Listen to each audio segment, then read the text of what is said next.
Hello, everyone, and welcome back to Strategic Labs, the channel where we deeply analyze the ideas, narratives, and strategies behind political and cultural discourse. We are Sarah and Mark. Today, we are doing a deep dive into the book The Invisible Power of Argentina, How Culture, Education, and Global Affection Became the Country's Greatest Strategic Assets by Matthias Verne. Before we start, please leave a like, share the episode, subscribe to the channel, and remember that you can find the link to buy the book in the description. I am really excited to get into this one today. It's such a fascinating read because if you think about it, imagine you're just scrolling through your morning news feed, right? Right. And in one headline, you read about this nation that is just grappling with triple-digit inflation. Yeah, totally plunging That's currency. massive institutional protests. And the analysis is always so dire. Economists are just throwing their hands up. It paints this picture of total perpetual crisis. Right. But then, you switch over to your social media feed, and suddenly the entire globe seems to be wearing this exact same country's sky blue and white sports jerseys. Yeah, the World Cup jerseys are everywhere. Everywhere. And you see, like, Hollywood actors traveling thousands of miles just to eat at their local steakhouses. Oh, the asado culture. Right. And then you have hundreds of thousands of international students who are actively choosing to pack up and move there for their university education. It's a massive influx. So the cognitive dissonance for you as an observer is just staggering. It really is. How can a nation that is so frequently characterized by severe economic volatility, I mean, real punishing volatility projects, such an outsized magnetic cultural influence across the planet? And that dissonance is really the central mystery of the text we're analyzing in this deep dive. It's the core question. Yeah, because the global press, they give us the crisis narrative, but the global public demonstrates this almost, well, irrational affection for the country's cultural output. Right, irrational is a good word for it. And Matthias Verne's book, it attempts to deconstruct that exact friction. So what is his main argument then? Well, he's looking at how cultural capital and educational prestige function as these massive geopolitical multipliers. Okay, multipliers. Right, but the core thesis really hinges on a very pragmatic reality. And that is that those multipliers, they absolutely require the sturdy foundation of reliable institutions. To actually work, you mean? Exactly, to translate into tangible, real-world advantages. Right. Because if the institutional bedrock is fractured, then that immense cultural influence, it just gets trapped. Has nowhere to go. Yeah, it remains this beautiful aesthetic, rather than an actionable diplomatic or economic strategy. Which brings up the cover art of the book. I mean, it actually visualizes this trapped aesthetic perfectly. Oh, the cover is brilliant. It is. It's a brilliant piece of semiotics. Because you have this dark, almost velvet-looking starry backdrop, right? Yeah. And floating right in the center is the golden FIFA World Cup trophy, and it's completely illuminated. Just glowing. Right. And circling the trophy are the dark silhouettes of tango dancers locked in this passionate embrace. Very classic romantic imagery. Exactly. And below that, you have a stack of these ancient leather-bound books and a golden quill. Which clearly points to the massive literary tradition. Right? Yeah, the legacy of Jorge Luis Borges and Julio Cortázar. Right, the intellectual heavyweights. And then off to the right, there's a glowing golden map of the Malvinas Islands. So all these elements of profound national pride and soft power. Exactly. But then, and this is the crazy part, positioned right on the left side, violently slicing into all this beautiful imagery, is a literal chainsaw. It's so jarring. It is incredibly jarring to look at. But the chainsaw shatters the romance deliberately. Right. I mean, it's the visual representation of the institutional shocks, Economic cuts. The cuts, the severe internal volatility that defines the nation's domestic reality. It's the perfect metaphor. It is. By placing the chainsaw immediately adjacent to the World Cup and the literature, the author is kind of forcing the reader to acknowledge that Argentina's soft power does not exist in a vacuum. Right. It's not some sanitized thing. Exactly. The world's affection for the tango and the sports triumphs, it's constantly rubbing up against the friction of its political and economic instability. So to understand how the chainsaw and the World Cup are operating in the same geopolitical arena, we really have to establish the mechanics of soft power, right? Yeah, we have to define our terms. Because this term gets thrown around a lot in media. People just use it as a synonym for cultural exports. Which is an oversimplification. Completely. Joseph Nye's original definition from the late 1980s is much more precise. Right. He defined it as the ability of a state to attract and co-opt rather than coerce. Exactly. Because hard power is the coercion. Right. The military deployments, the economic sanctions. Yeah, the leverage that physically forces another nation to do what you want against their will. We also need to distinguish soft power from sharp power, though. Oh, that's a good point. Sharp power is a newer concept, right? Yeah, it's a newer term used by international relations scholars to describe the manipulation of information. Like disinformation campaigns. Exactly. Sharp power involves covertly undermining a foreign society from within, usually by subverting democratic processes or spreading fake news. Right, so it's aggressive but hidden. Yes, but soft power relies entirely on the mechanism of consent. Consent is the key word there. It is. It's built on the stories a nation tells about itself, the universality of its values and the appeal of its way of life. Right. When a country successfully wields soft power, foreign publics and foreign governments actually want to align with it. They feel this organic affinity toward it. Exactly. However, cultivating that affinity is really only step one. Right, because Verne introduces this crucial conceptual model in the book, the soft power conversion chain. Yes, the conversion chain is so important. Because it addresses the fundamental problem. How does liking a country's culture actually help that country strategically? Right, where does the rubber actually meet the road? Exactly. So the chain starts with cultural capital, your music, your sports, your literature. And that capital generates attraction. Right. Like, if you are listening to this deep dive right now and thinking about a country you'd love to visit purely because of its food or its cinema, you are experiencing that attraction. You're in the first link of the chain. Exactly. Right. But attraction must then build legitimacy. Right. The foreign public has to begin to view the exporting nation as credible. Or sophisticated, or morally sound. Yeah. And then the final, and honestly the most difficult link in the chain, is converting that legitimacy into tangible benefits. The actual geopolitical payoff. Right. Securing favorable diplomatic alliances, attracting foreign direct investment, Boosting high-value tourism. or establishing international cooperative research agreements. But that breakdown of that final link is the defining characteristic of the Argentine paradox, isn't it? It really is. I mean, Buenos Aires has historically been referred to as the Paris of South America. Right, because of its rich cosmopolitan heritage and monumental architecture. So the cultural attraction is undeniable. The legitimacy in realms of art and sociology is incredibly robust. But the conversion chain just stalls at the very end. It hits a wall. The global admiration for the culture exists simultaneously with this profound skepticism regarding the nation's economic predictability and legal frameworks. If you think about it in everyday terms, it is like walking down a main street and seeing the most brilliantly designed storefront for a restaurant. Oh, I love this analogy. Right. The aesthetic is just flawless. The smells drifting out of the kitchen, the culture, the music, the ambiance, it's totally intoxicating. It pulls you right in. Exactly. And the window displays all these reviews highlighting decades of historical prestige. So naturally, there's a line around the block. You are drawn in. You want to be part of it. Yeah. But the moment you actually walk through the doors and look into the kitchen, it is total chaos. Total chaos. The service is unpredictable, the management is arguing loudly in the back, and the prices on the menu are literally changing while you are eating your appetizer. Because of the inflation. Right. So as a customer, you will absolutely take a photo of the beautiful dining room for your social media. You'll enjoy the specific meal. Exactly. But if you are a supplier or an investor looking to franchise that restaurant, you are going to walk away. We'll have to. The chaotic kitchen makes you entirely unwilling to sign a 10-year contract. You just wouldn't risk it. And that storefront analogy perfectly captures the dichotomy between the cultural consumer and the international stakeholder. Right, because they have totally different motivations. Exactly. The global public consumes Argentine exports with visceral passion.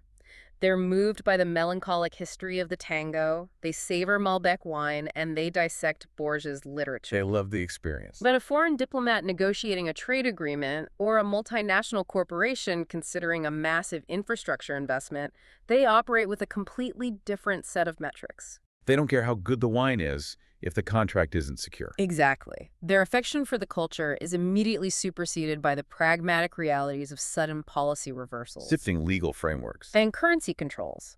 The cultural storefront brings them to the table, but the institutional kitchen prevents the deal from closing. It's such a structural trap. But the fascinating part of Verne's analysis, I think, is what exactly makes up that storefront. Yeah, the components of the attraction. Right, because it isn't just highbrow literature and opera keeping people in line outside the restaurant. Not at all. The magnetic pull of Argentina is heavily reliant on the visceral, everyday, lived experiences of its people. We have to look at how everyday culture functions as a geopolitical tool. And you really cannot examine the lived experience of Argentina without doing a deep sociological dive into football. Absolutely not. It's foundational. The book dedicates a substantial portion to the 2022 World Cup and the figure of Lionel Messi. But Verne is careful not to treat this merely as a sporting victory.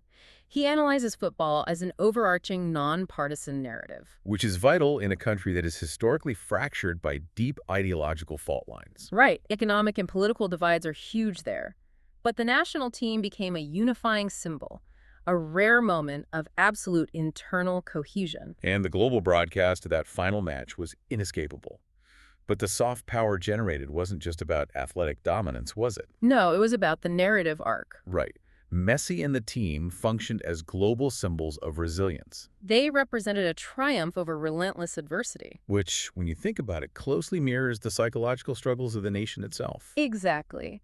Consider Messi's personal story, the relentless pursuit of a singular goal, enduring agonizing heartbreak after heartbreak on the international stage for over a decade. The lost finals, the criticism. Yeah.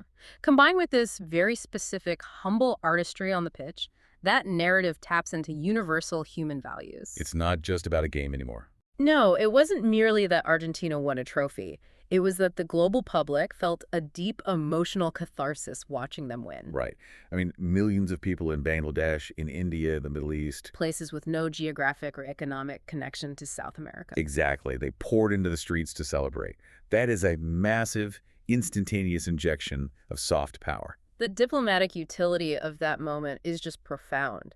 It projected a narrative of the country not as an economically struggling state at the bottom of the globe, but as a vibrant, passionate, and ultimately victorious cultural force. It allowed the state to communicate through the universal language of sport. Bypassing all the traditional political skepticism. But the author emphasizes that relying solely on massive, episodic events like a World Cup is insufficient for long-term strategy, right? Yeah, you can't win a World Cup every year. Right. So the true emotional layer of Argentina's soft power is embedded in these quiet, daily, intimate rituals. And the two rituals the book singles out are the asado and the sharing of meat.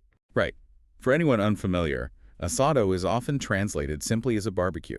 But the text makes it clear that reducing it to grilling meat completely misses the sociological function. Completely. And then mate is this highly caffeinated herbal infusion, traditionally drunk from a hollowed-out gourd through a metal straw called a bombilla. Right. And it is passed from hand to hand in a circle. The mechanics of these rituals are engineered to build trust. How so? Well, think about the physical act of sharing mate. A group of people is literally drinking from the exact same vessel, sharing the same straw. It's incredibly intimate. It inherently strips away hierarchy. It forces an intimate, egalitarian dynamic. Right. Doesn't matter if you're the boss or the intern, you're in the circle. Exactly. And the asado functions similarly, but through the manipulation of time. Right, because it takes forever to cook. Exactly. It is not about fast consumption. It requires hours of slow wood burning, forcing the participants to converse, to argue, and to connect long before any food is actually consumed. So when a foreign envoy or a visiting academic or an international business leader partakes in these rituals, it generates a level of human connection that sitting across a boardroom table in Geneva simply cannot replicate. it's a completely different dynamic. It creates a micro-level diplomatic bond based on hospitality and inclusion. And the sensory landscape of these rituals is incredibly potent. I mean, the smoke of the asado wood drifting over a neighborhood, The deafening, almost tribal roar of La Bombonera Stadium. or the melancholic notes of a bandoneon echoing in a plaza. It is undeniably intoxicating for a visitor. It really is. But, and this is where I want to push back a little, we need to critically examine the danger here. Okay, what do you mean? Well, if a nation relies this heavily on the emotional resonance of beef, football, and street bands to brand itself globally, doesn't it risk catastrophic commodification? Ah, I see what you're saying. Like there is a real danger of flattening a highly complex, historically intellectual society into a simplified, easily digestible stereotype. You end up as a caricature. the passionate, slightly chaotic nation of meat and soccer. Exactly. Doesn't that hurt their legitimacy? The author actually acknowledges that risk as a central vulnerability of cultural diplomacy. Right. When complex cultural expressions are packaged for mass global consumption, they are frequently stripped of their historical nuance. It becomes a theme park version of itself. Exactly. Take the tango, for instance. Mhm. Today, it is often marketed globally as this sleek, romantic ballroom dance. You see it on dancing competition shows all the time. Right. But its origins are in the working class, immigrant tenements of Buenos Aires in the late 19th century. It was gritty. It was born from urban struggle, male marginalization, and longing. And over the decades, it also served as a vehicle for political dissent and social commentary. So it's heavily layered. Yes, if the state merely promotes tango as a shiny tourist attraction, it loses its authenticity. And soft power fundamentally requires authenticity to generate legitimacy. Exactly. If foreign audiences sense they are being sold a sanitized, hollowed-out stereotype, the conversion chain breaks down immediately. So it is an incredibly delicate tightrope walk. A nation has to use the visceral, emotional hooks of sports and food to grab the world's attention. Right, to get them in the door. But before the audience reduces them to a stereotype, they have to pivot and demonstrate profound depth. Which brings us to a fascinating revelation in the text. Yes, the secondary layer. Right. While the world is distracted by the immediate passions of the World Cup and the asado, Argentina has spent the last century cultivating a much slower, highly intellectual form of global influence. We are talking about the country's public education system. Yes, education is the slow-building anchor that counterbalances the immediate emotional hooks of the culture. Right. The book explores the historical trajectory of Argentina's public university system, focusing heavily on institutions like the University of Buenos Aires, UBA, which was founded in 1821. It's math. Huge. But the pivotal moment in this timeline, and arguably one of the most consequential intellectual exports in Latin American history, was the 1918 university reform. The 1918 reform, which started in the central city of Cordoba, Exactly. it completely rewired how higher education functioned. Because prior to this, universities in the region were largely elitist, clerical, and totally disconnected from the rapidly changing social realities of the early 20th century. They were very archaic. Right. So the students in Cordoba rebelled. They demanded academic freedom, secular curriculums, and crucially, student participation in university governance. They wanted a seat at the table. They wanted a system that was free, pluralistic, and open to the working and middle classes. And the shockwaves of the Cordoba reform did not stop at the national borders. Right, it spread everywhere. The manifesto drafted by those students radiated across Latin America, inspiring massive educational overhauls in Peru, Cuba, Mexico, and Chile. It positioned Argentina not just as a cultural hub, but as the vanguard of progressive, democratic intellectualism in the Spanish-speaking world. Verne categorizes this legacy as a form of latent soft power. Latent. I like that. Because the return on investment for a diplomatic strategy based on education is drastically different from the immediate viral spike of winning a sporting event. Right. Winning the World Cup gives you power overnight. The ROI on a university system takes decades to materialize. It is the ultimate long game. Because these public universities remain tuition-free and maintain a policy of relatively open access, they have historically welcomed thousands upon thousands of international students. Yes, and these aren't just students from neighboring countries. They come from across Latin America, from various African nations, and increasingly from Europe. Seeking out this highly politicized, rigorous academic environment. By subsidizing the education of these foreign nationals, Argentina is quietly mass-producing lifelong ambassadors. Think about the life cycle of one of these students, They Yeah. leave their home country at 18 or 19. Very formative years. Exactly. They spend 5 to 10 of their most formative years in Buenos Aires or Cordoba. They integrate into the society. They drink the mate, they attend the asados. They participate in the legendary, intense political debates in the university hallways. And when they eventually return to their home countries, they do so as fully qualified doctors, lawyers, engineers. And, crucially, policymakers and diplomats. Right. The book refers to the networks formed by these alumni as soft corridors of influence.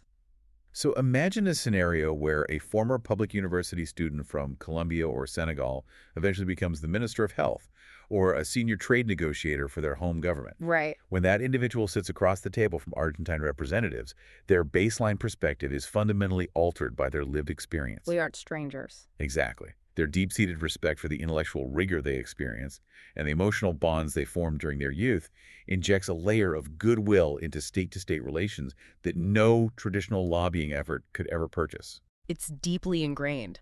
This prestige permeates international borders silently, establishing a baseline of empathy. That structural empathy is a brilliant diplomatic asset, but we cannot ignore the physical reality of these institutions today. Right, we have to talk about the chainsaw again. Exactly. The book is very transparent about the severe crises facing the university system.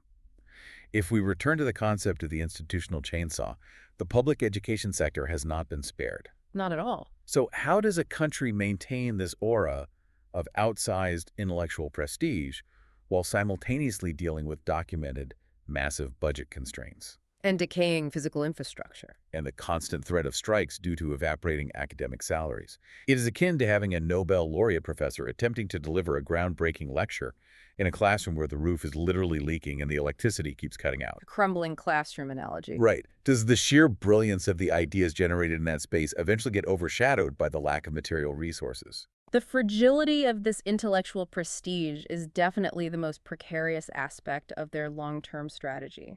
The book acknowledges that universities have endured profound suffering. Not just recently, right? Right, not just from recent underfunding, but from historical periods of severe political interference and authoritarian censorship. So how does the prestige survive that? Well, the prestige has proven remarkably resilient because the global reputation of these institutions is deeply intertwined with the historical ecosystem of intellectual giants they helped foster. The literature. Yes. The brand of Argentine academia is intrinsically linked to literary titans like Jorge Luis Borges, Julio Cortázar, Silvina Ocampo, and countless globally recognized sociologists and scientists. So when a foreign reader navigates Borges' philosophical labyrinths or reads Cortázar's structural experimentation, they aren't just consuming fiction. No, they are absorbing a brand identity. The literature successfully marketed Argentina to the world as a geography of profound intellectual sophistication. Precisely. That intellectual production operated in perfect symbiosis with the city's vibrant cafe culture, its massive independent publishing industry, and its academic hubs. So it's a whole package. Yes.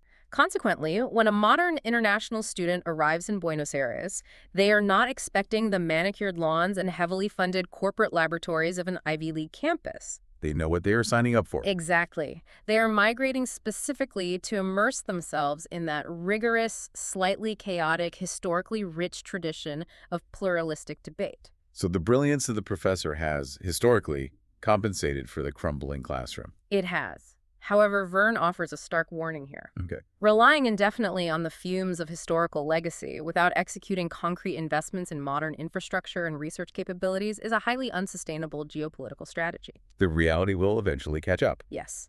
The latent soft power will eventually evaporate if the material reality continues to degrade. So if we synthesize what we've covered so far, we see a country wielding a highly sophisticated two-pronged diplomatic toolkit. Right. You have the rapid emotional resonance generated by cultural exports like sports, food, and music, working in tandem with the deep, slow-burning structural influence of educational prestige. It's a powerful combination. The critical question then becomes, how is this specific combination of tools deployed in the highest stakes arenas of global geopolitics? When it really matters. Right.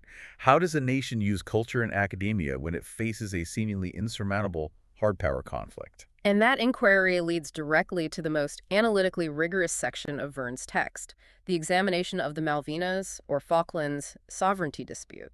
Okay, before we unpack this chapter, we need to establish a very clear boundary for this deep dive. Absolutely. As Strategic Labs, we are strictly examining the diplomatic strategies, the narrative architecture, and the theoretical frameworks detailed in Matthias Verne's book.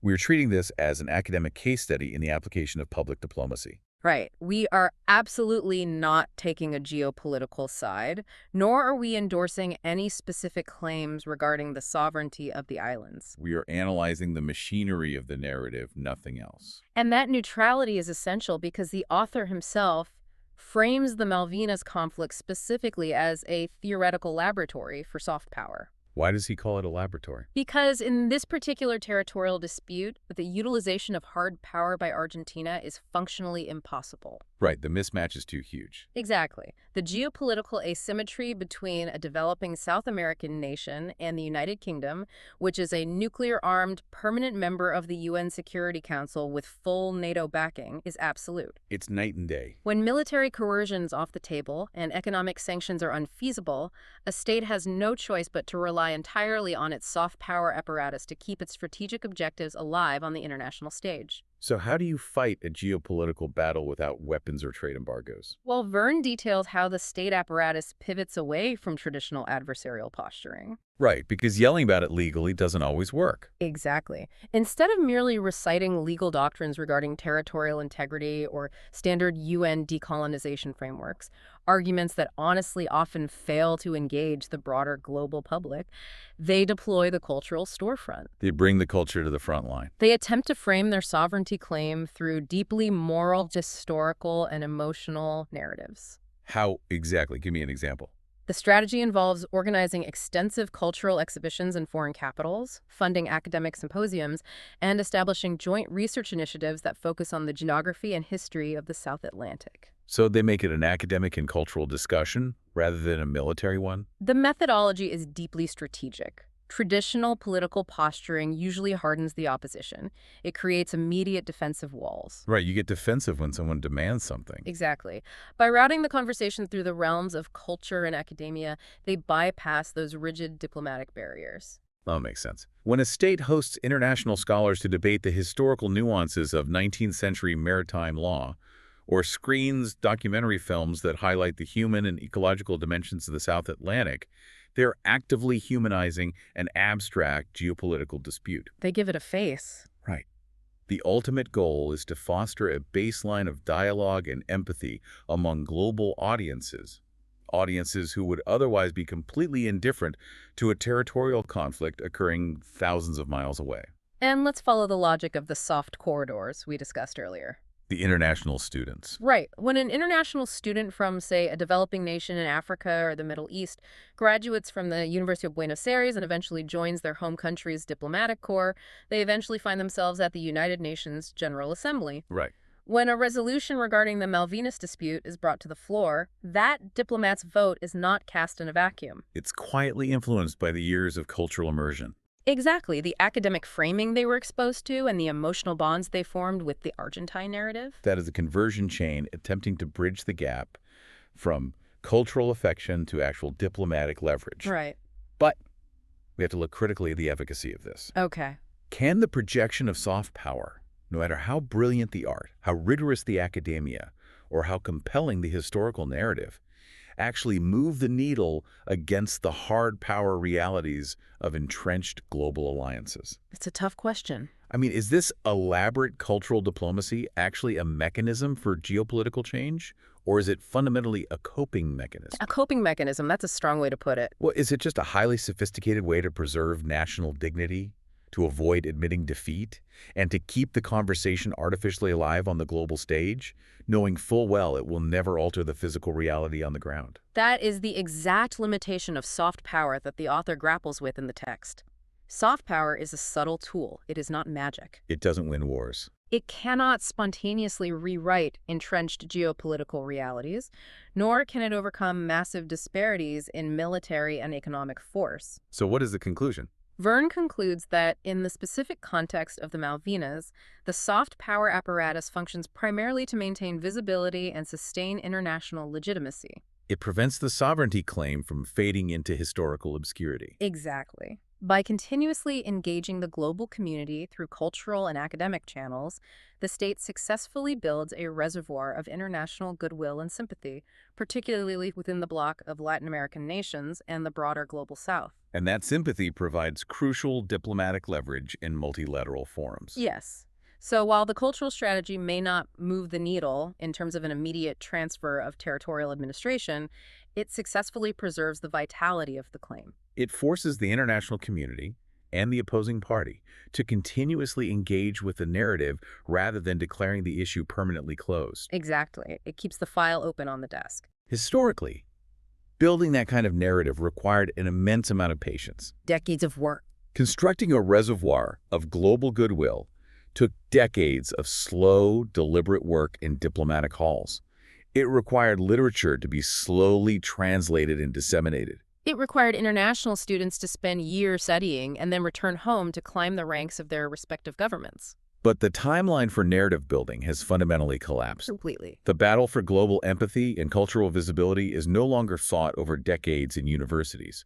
It is fought instantaneously, in real time, on the screens we carry in our pockets. And this brings us to the final and perhaps most volatile theme of Verne's analysis. The collision of Argentina's traditional soft power with the modern digital ecosystem. The digital age has entirely rewired the circuitry of international influence. Yeah. The speed and scale at which soft power operates have accelerated exponentially.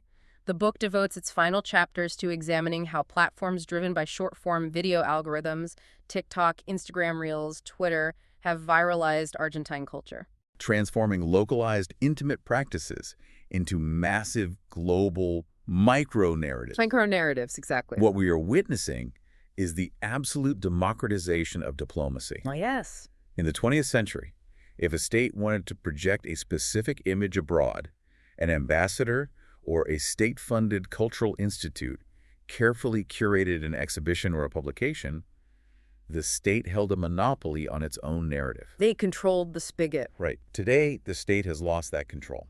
Every single tourist who lands at the airport with a smartphone is an unofficial, highly influential ambassador. Whether they know it or not. Exactly. If a visitor films a 15-second aesthetic video of themselves trying mate for the first time in a sunlit park, or records the melancholic beauty of a street tango in the San Telmo neighborhood, the algorithm can push that micro-narrative to 10 million global screens within 24 hours. it's wild. A beautifully lit, high-definition video of a sizzling asado can generate more immediate international attraction in a single day than a traditional embassy initiative could achieve in a year. The reach is unprecedented. The reach is indeed phenomenal, but Verne is quick to caution that the digital sphere is a profound, incredibly dangerous double-edged sword for a country with institutional instability. Because it exposes everything. Yes. The digital ecosystem amplifies the aesthetic warmth and cultural appeal at unprecedented speeds. But it simultaneously, and just as ruthlessly, exposes the country's institutional fractures. The algorithm doesn't care about the state's narrative goals. Not at all. The underlying logic of social media algorithms does not prioritize nuance, historical context, or state objectives. The algorithms prioritize engagement, which is most often driven by sensationalism, conflict, and aesthetic beauty. And this is exactly where the cognitive dissonance we discussed at the very beginning of this analysis hits the global observer with maximum force. It's the storefront and the kitchen, all on your phone. Exactly. Imagine the experience of an average user scrolling through their feed. They swipe up and watch a cinematic, highly romanticized video of a family laughing and sharing wine around a beautifully smoky asado. It is a pure, concentrated dose of cultural warmth and soft power. Right. But when they swipe up to the very next video on their timeline, the algorithm serves them chaotic, raw, user-generated footage of thousands of people protesting in the streets of Buenos Aires over sudden currency devaluations. The timeline flattens reality. The beautiful storefront and the kitchen engulfed in flames are broadcast to the world simultaneously, side by side, in high definition. And that instantaneous juxtaposition creates deep confusion and immediate hesitation for the global observer. It gives them whiplash. It does. Soft power at its foundation relies on credibility and trust.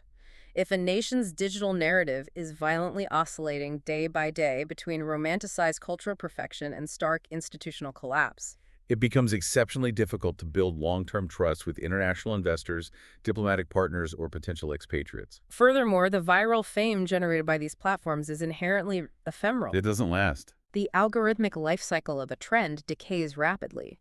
A cultural practice might capture global attention for a week, only to be entirely forgotten by the time the next trend surfaces.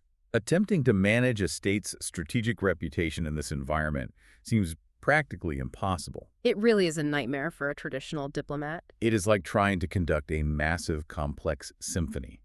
But every single person in the audience has brought their own loud instrument.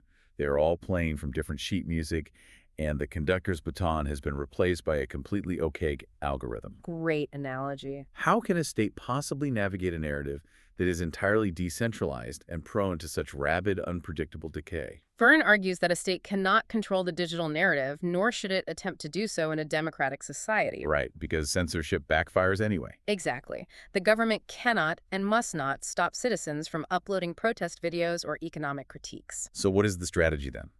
The only viable public diplomacy strategy in the modern era is one anchored in absolute authenticity and institutional coherence.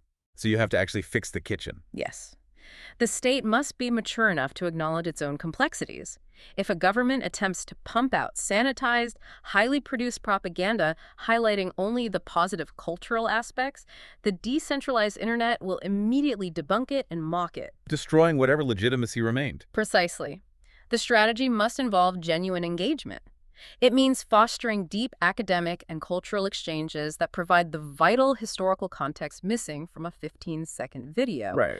But above all, Verne concludes that the only true way to navigate the digital exposure is to fundamentally improve the institutional realities on the ground. Because in the era of decentralized digital broadcasting, you cannot hide the kitchen. You really can't hide the kitchen anymore. The digital window is simply too massive and too transparent. It really is. And that realization brings us perfectly full circle. This deep dive into the invisible power of Argentina has illuminated a profound geopolitical reality. Yes, it has. A brilliant cultural storefront. The gleaming World Cup trophies, the passionate history of the tango, the intellectual weight of Borges's literature, the communal warmth of the asado, and the long-game diplomacy of public universities. It is undeniably magnetic. It is incredibly powerful. It possesses the sheer gravitational pull to draw the attention of the entire world to your door. But true, lasting strategic influence, the kind that translates into robust economies and ironclad diplomatic alliances, requires the kitchen to be in order. It requires the seamless alignment of authentic cultural expression with uncompromising institutional integrity. That is the ultimate enduring lesson of the Argentine paradox.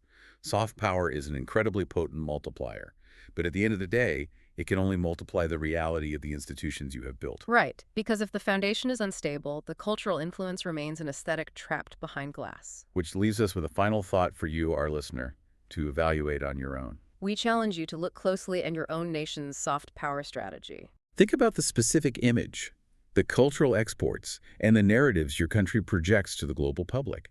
Does your country rely on a shiny, highly curated, algorithm-friendly cultural storefront to mask deep structural cracks in its societal foundation?